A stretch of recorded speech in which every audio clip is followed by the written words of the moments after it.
upgrade. This time I'm going to be installing Traxxas Performance Accessories Constant Velocity Center Driveline. Whew, that's a mouthful. This was donated to me by Coyote0976. Thanks a ton, man. So let's go and open these up and check it out. All right, and here we have, of course, the instructions of how to install it. Simple stuff, followed by the drive shafts themselves. Now I'm going to assume they have some rubber seals on here, which they give you extra of. Yep. As well as some elongated grub screws so you can install them. And then we have the actual center drive line itself. Let's just go and pull it out. Wow, those are nice. Now see, that's kind of maddening right there. Why didn't they provide these with the drive shafts? I don't understand, but they can do it with the center drive line, so oh well, it's going to make it easier. That way I don't have to go into the diff gear. That is going to be a pain if I had to do that. And these look pretty good.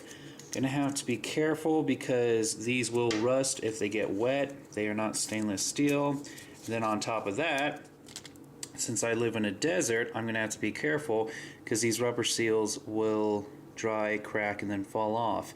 And if that happens, you'll see that there is a little bar that holds this together.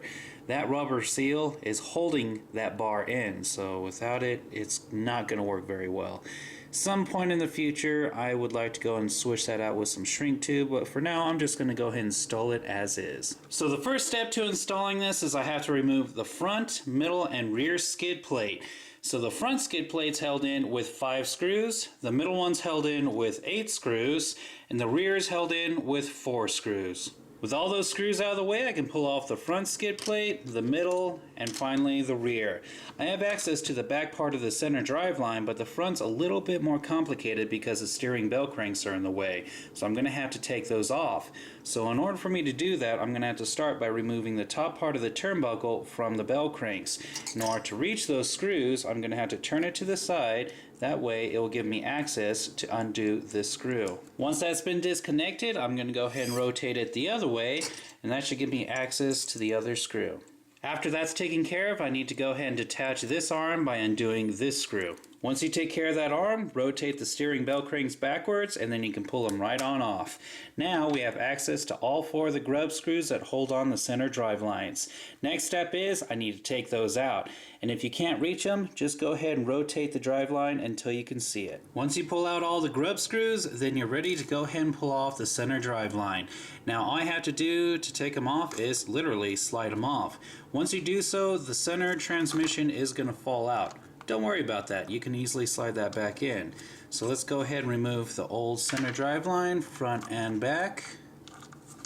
Just like that. And the first thing we're going to be attaching is this cup that goes on the very rear. This is held in with a single grub screw. After that's been taken care of, I'm going to move on to installing this part.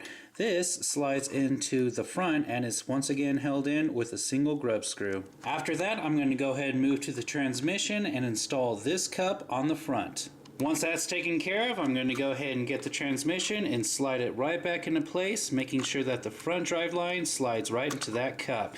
Now I'm going to move on to this piece. I'm going to slide this part into the bottom cup and then attach it to the back of the transmission. And the new center drive line has been installed. So now it's time to go ahead and put everything back together, starting with the steering bell cranks. Go ahead and slide it on backwards. Rotate it forward and then reattach this arm that connects it to the servo and reconnect the turnbuckles. After that's taken care of, you can go ahead and reattach all 3 of the skid plates. The rear's held in with 4 screws, the middle's held in with 8 screws, and the front's held in with 5 screws. With all those screws installed, I am done with this upgrade. Thank you very much, Coyote, for this awesome donation. And that was Jester's level 30 upgrade.